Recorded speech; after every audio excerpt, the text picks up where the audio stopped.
ശബരിമല വിഷയത്തിൽ SITക്ക് ഹൈക്കോടതി കൊടുത്തിരിക്കുന്ന കാലയളവ് തീരാൻ പോവുകയാണ്. ഇതിനിടയിലാണ് നല്ല രസകരമായ കാര്യം. നമ്മുടെ രാഹുൽ ഈശ്വർ സാർ പറഞ്ഞതുപോലെ, ചേട്ടൻ അണ്ണൻ പറഞ്ഞതുപോലെ, വാസു സാറിനെ കൈവിലങ്ങ് വെക്കരുത്, വാസു സാറിന് പൂച്ചണ്ട് കൊടുത്ത് കൊണ്ടുപോകണം. പൂമാല ഇട്ടാണ് കൊണ്ടുപോകേണ്ടത്. കാരണം മോഷ്ടിച്ചത് ചെറിയ ചായക്കടയിൽ കയറിയല്ലേ മോഷ്ടിച്ചുകൊണ്ട് പോയത്.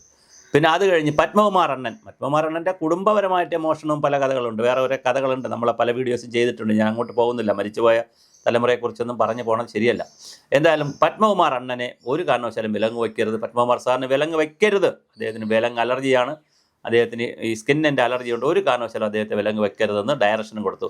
വാസു അണ്ണൻ ആരടാ വിലങ്ങ് വെച്ചതെന്ന് ചോദിക്കുകയും ചെയ്തു. അപ്പോൾ എന്തായാലും അണ്ണന്മാർക്ക് വിലങ്ങല്ല കൊടുക്കേണ്ടത്. തീർച്ചയായിട്ടും എല്ലാവിധ സുഖ സൗകര്യങ്ങളോട് കൂടി ബണ്ടി ചോർ നമ്മുടെ ഈ കോഴിക്കോട് ജയിലിൽ ചാടിയ ഒരാളുണ്ടല്ലോ, എന്ത് സ്വാമി, നമ്മുടെ ഗോവിന്ദച്ചാമി. ഞാൻ പേര് പെട്ടെന്ന് ഈ കള്ളന്മാരായതുകൊണ്ട് നമ്മൾ അവരോട് താമസിക്കാത്തതുകൊണ്ട് അറിയാൻ പറ്റില്ല. ഗോവിന്ദച്ചാമി മട്ടൺ വേണമെന്ന് പറഞ്ഞതുപോലെ നമ്മുടെ പത്മകുമാർ സാറിനുള്ള എല്ലാ സുഖ സൗകര്യങ്ങളും ചെയ്തു കൊടുക്കണം. അദ്ദേഹം കാറിലങ്ങ് വരാമെന്ന് പറഞ്ഞാൽ അദ്ദേഹം കാറിലങ്ങ് വരട്ടെ എന്ന് വിചാരിക്കണം. ജയിലിൽ ആവശ്യമായ സൗകര്യമാണ് ചെയ്തു കൊടുക്കണം. വാസവണ്ണന് ചെയ്തു കൊടുക്കണം. കാര്യം വാസവണ്ണനൊക്കെ എത്ര സ്ത്രീകളുടെ അമ്മമാരുടെയും സഹോദരിമാരുടെയും കണ്ണുനീരിൻ്റെ ഉൽപ്പന്നമാണെന്നറിയാവോ. അതുകൊണ്ട് നാണവും മാനവും ഇല്ല. വിലങ്ങ് 2 കയ്യിലും വെച്ചോണം കൊണ്ടുപോകാൻ. 2 കയ്യിൽ, ഒരു കയ്യിൽ വെച്ചാൽ പോലെ 2 കയ്യിലും വെച്ചോണം. ഉറങ്ങുമ്പോഴും വിലങ്ങ് വയ്ക്കണം. അത്ര വലിയ ക്രൂരതയല്ലേ ചെയ്തത്. ഭഗവാന്റെ സ്വത്ത് അടിച്ചുകൊണ്ട് പോകണവൻ പിന്നെ ആരെ അടിച്ചുകൊണ്ട് പോകില്ല. ഭഗവാന്റെ സ്വത്തടിക്കുന്നവനെ എന്ത് പേരിട്ടാണ് വിളിക്കേണ്ടത്? കാരണം ദേവസ്വം ബോർഡ് എന്ന് പറയുന്നത് എത്ര പവിത്രമായ പൊസിഷനാണ്, സ്ഥാനമാണ്. അതൊക്കെ ഭഗവാന്റെ എത്ര വലിയ സുഹൃതം ചെയ്യുമ്പോൾ ജന്മത്തിലുള്ളവർക്കാണ് അതൊക്കെ കിട്ടുന്നത്. അങ്ങനെ കിട്ടുന്ന ആളത് അടിച്ചുകൊണ്ട് പോകാൻ പാടുള്ളൂ. അപ്പോൾ എന്തായാലും SITയുടെ കേസ് ഇപ്പോൾ കോടതി വരുന്നു.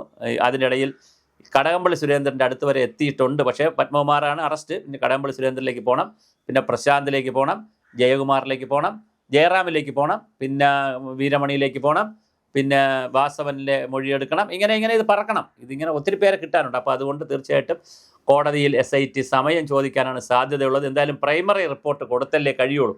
അപ്പോൾ എന്തായാലും ഒരു പ്രൈമറി റിപ്പോർട്ട് കോടതി കൊടുക്കും. 2 വക്കീലന്മാരാണ് ഇതിനകത്ത്, ജഡ്ജിമാരാണ്, ജസ്റ്റിസുമാരാണ് ഇതിനകത്ത് വന്നിരിക്കുന്നത്. അവർ രണ്ടുപേരും വളരെ സത്യസന്ധമായിട്ടാണ് ഇത് പരിശോധിക്കുന്നത്. അപ്പോൾ എന്തായാലും ആദ്യത്തെ റിപ്പോർട്ട് വരട്ടെ.